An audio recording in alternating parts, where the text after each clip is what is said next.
যখন human rights কমিশনের প্রথম কাজ হয় বাংলাদেশে, actually it started from, of course there had been demand from civil society, but at the same time UNDP actually extended their support. এবং আমার মনে আছে আমি ওদের প্রথম নিড অ্যাসেসমেন্টটা করেছিলাম ইউএনডিপির পক্ষ থেকে। তখন আমাদের কাছে মনে হয়েছিল যে আমাদের যে উচ্চ আদালতের ঘাটতি আছে, হিউম্যান রাইটস ভায়োলেশন হলে উচ্চ আদালতে সবার যাওয়ার সুযোগ হয় না, উচ্চ আদালত অনেক টাইম কনজিউমিং, উচ্চ আদালত আরও অনেক অনেক অনেক কিছু নিয়ে ব্যস্ত থাকে। এই জন্য একটা ডেডিকেটেড একটা ইনস্টিটিউশনস অফ অ্যাকাউন্টেবিলিটি প্রয়োজন হয়। এটা নিউ ব্র্যান্ড অফ ইনস্টিটিউশনস পুরা গ্লোবাল হিস্ট্রিতে, যে শুধুমাত্র হিউম্যান রাইটসের উপর ফোকাস করে থাকবে। তো সেরকম একটা যাত্রা শুরু করার আমাদের একটা স্বপ্ন ছিল। এবং আমাদের এখানে আদিল ভাই বলেছে যে আমাদের যে প্রথম হিউম্যান রাইটস কমিশনটা ছিল, অনেক সীমাবদ্ধতা ছিল, বিশেষ করে তাদের এখতিয়ারের ক্ষেত্রে সীমাবদ্ধতা ছিল, আর্থিক স্বাধীনতা বলে কিছু ছিল না, তারপরে জনবলের ক্ষেত্রে ঘাটতি ছিল। তারপরেও তখন হিউম্যান রাইটস কমিশন একদম শুরুটা খারাপ ছিল না, বিকজ তখন একটা অন্যরকম গভর্নমেন্ট ছিল। তখনও আওয়ামী লীগ গভর্নমেন্ট ক্ষমতায় বসে নাই, তখনও সম্ভবত 111 গভর্নমেন্ট ছিল। তো পলিটিক্যাল ইন্ডিপেন্ডেন্সটা সরকারের ভূমিকাটা খুব গুরুত্বপূর্ণ ছিল। তারপরে আমরা দেখলাম যদি আমরা একটা শক্তিশালী হিউম্যান রাইটস কমিশন গঠন করতে না পারি, এটার কী পরিণতি হয় সেটা আমরা আওয়ামী লীগের 15 বছরে দেখেছি।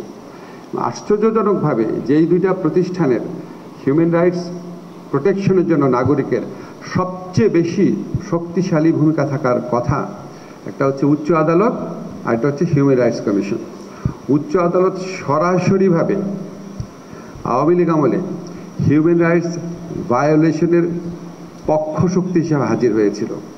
হিউম্যান রাইটস প্রোটেক্ট করা তো দূরের কথা, হিউম্যান রাইটস হরণ করার কাজে নেমেছিল।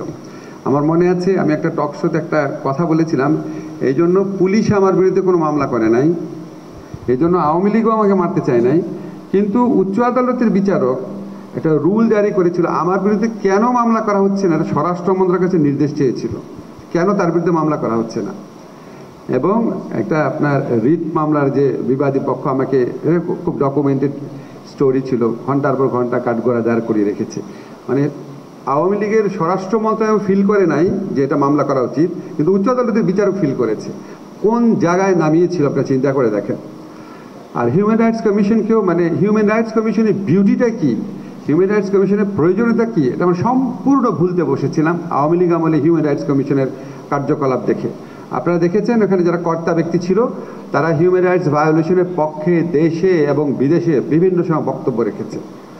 এই জন্য আমাদের কাছে আসলে হিউম্যান রাইটস কমিশনের যে ভ্যালুটা সেটা সম্পর্কে আসলে আমরা জানি না। আমাদের কাছে মনে হচ্ছে এটা কি, এটা তেমন কি প্রতিষ্ঠান।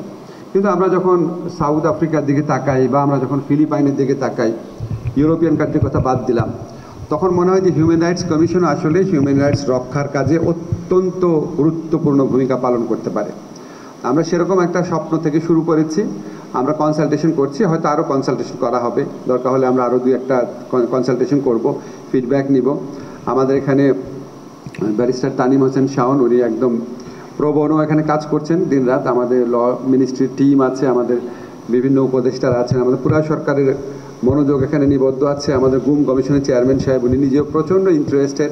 এবং আমরা গত সরকারের আমলে যে গুটি কয়েক অত্যন্ত সাহসী এবং হিউম্যান রাইটস ডিফেন্ডারের মতো মানসিকতা নিয়ে উচ্চ আদালত পরিচালনা করতেন, এরকম আমরা যাদেরকে পেয়েছিলাম হিউম্যান রাইটস কমিশনের আমাদের গুম কমিশনের চেয়ারম্যান সাহেব সেরকম একজন জাজ ছিলেন।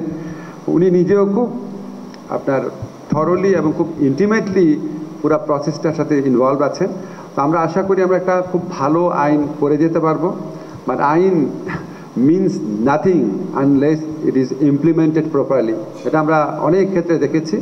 তো আমরা দ্বিতীয় আশাটা হচ্ছে আমাদের যে আমরা হিউম্যান রাইটস কমিশন ইস্টাবলিশ করে দিয়ে যাব, আমরা একটা বেঞ্চমার্ক স্থাপন করে দিয়ে যেতে চাই। তারপরে পরে সরকার যদি না রাখে, অ্যাটলিস্ট আপনারা দায়ী করতে পারবেন যে এরকম একটা বেঞ্চমার্ক ছিল, এত ভালো একটা আইন ছিল, তা ভালো একটা কমিশন কাজ করেছে 2 মাস 3 মাস যাই হোক, ওই বেঞ্চমার্কটা আমরা অন্তত এস্টাবলিশ করে দিতে চাই। তবু আমরা আশাও করব যে আমরা যেই কাজটাই করছি, সংস্কারের কাজটা হিউম্যান রাইটস কমিশনের ক্ষেত্রে হোক, অন্য যে ক্ষেত্রে হোক, আমরা আগের যে কোনো সময়ের চেয়ে আশাবাদী 2টা কারণে।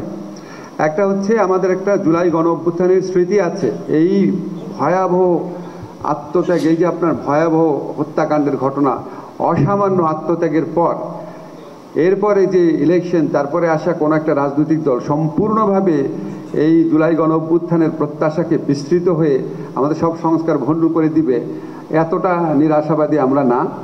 আর সেকেন্ড ব্যাপার হচ্ছে, আমরা আইনগুলো করছি অনেক ওপেনলি, অনেক কনসালটেশন করে। আমরা যে কোনো আইন করার আগে 3বার 4বার কনসালটেশন করছি, মানুষকে জানাচ্ছি। সবচেয়ে বড় কথা হচ্ছে, আমাদের কোনো পলিটিক্যাল স্টেক নাই।